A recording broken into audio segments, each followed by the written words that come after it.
When the police came, he had kept his ex-wife in his secret basement for weeks. They couldn't say anything. Anna Maria knew that her situation was getting worse and that if someone or something didn't help her soon, she would die. She thought she had been locked in a dark cellar for nearly a month.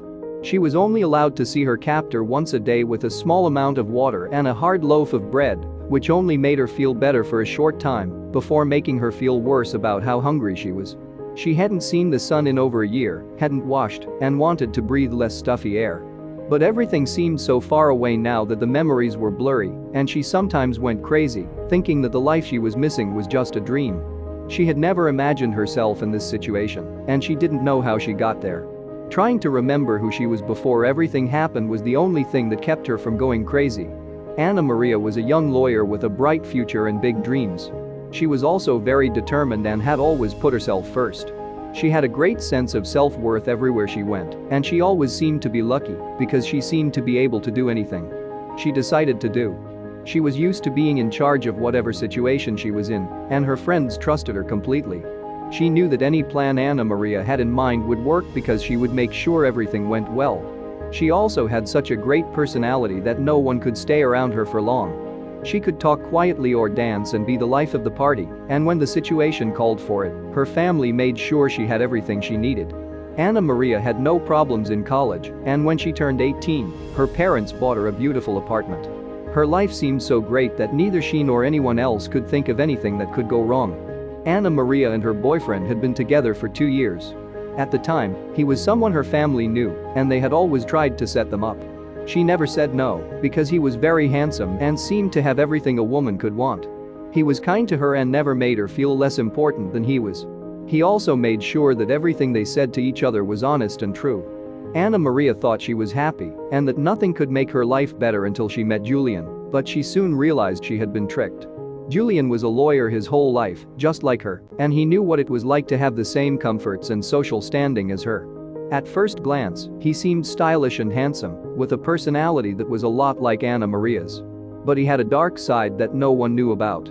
Julian was a lot like Anna Maria, except that he had never been happier with his life, even though he had everything and more. He felt a deep, unjustified bitterness in his heart. He wasn't himself, and he often got into fights and went to pubs where he was always drunk or showed up in strange places for no reason. Anna Maria couldn't help but be drawn to him, even though his appearance didn't show any of the demons that haunted him after days of drinking and doing drugs. Julian had never met a woman who was so hard to get close to as she was. Anna Maria seemed to him when he got to work to be a strong, stubborn woman with clear beliefs and a refusal to give up. She is also beautiful and smart, so winning her over became a personal goal. Anna Maria was upset, so she ended a relationship with him and gave herself over to her feelings for Julian, which were too strong for her to hold. Once he knew she was free, he never left her alone again. They started a rough relationship that kept them locked up together for weeks. Neither of them wanted to work, see their families, or do anything else besides learn about the other. When Anna Maria came back to herself, she realized that throwing everything away so quickly was crazy and that she couldn't leave her life behind. She wanted to go back to work and do what she had done before, and she wanted Julian to help her.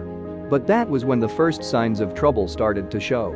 Julian hid so that she would leave the house and leave him alone, but she didn't notice. He also started drinking and doing drugs when she was around, but she didn't notice because she was so blinded by what she thought was love for him. Anna Maria noticed that they rarely talked about themselves, their families, or their points of view as the days went by. Instead, they talked about small, vague things.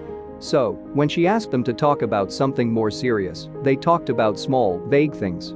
Julian refused and ignored her, but that same night, when he was drunk and without shame, he told Anna Maria that he hated his life and everyone in it, that he only cared about her, and that he never wanted her to leave him because if she did, he'd have to kill himself.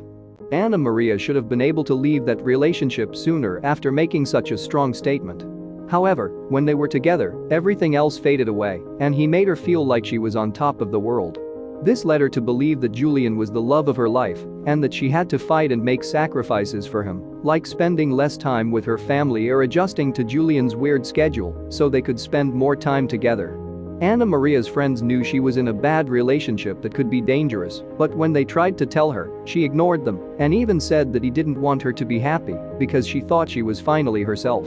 She is not the good girl she was before her parents tried to keep them apart. Even though his heart was broken, her ex-boyfriend put aside his pride and talked to her the way they used to, with complete honesty and a desire to build. But Anna Maria had become rude and mean, and she had stopped listening to the explanations of those who really cared about her. After a month, it was clear that things had gotten out of hand. Anna Maria finally saw how much this relationship was hurting her and made the decision to end it. But it was too late. Julian had her bound and gagged in the trunk of his car, and she had no idea where they were going. As she sobbed in despair, Anna Maria thought about all the people who had tried to save her in the past. But she didn't listen to her, and at that moment, when she didn't know if she was going to die or if anyone would ever find her, she felt herself being thrown onto the icy ground, and when her eyes got used to the dark, she saw that she was in a strange place. She realized she was locked in a cellar in an empty lot, and that if Julian didn't decide to free her, she'd be stuck there for the rest of her life. She'd been there for a few weeks, unable to decide what to do. Julian had found a way to kill her, but it was the police who finally found him. He threatened to shoot himself when they found him, so they had to hurt him to get him to stop. When the officials went down to the basement, they were shocked to see how badly the person who had taken her had treated her. During those weeks, they took her home, where her parents were happy to see her and didn't punish her for not listening to them. Her friends only cared about her. They welcomed her with open arms, and no one said anything bad about her. So, Anna Maria's reflection found its way to her on its own, which made it easier for her to embrace him. Her family and friends had shown her how much they cared about her and would always want the best for her. So, she swore she'd never again ignore their advice, and she'd never leave a good relationship for a new one she didn't know.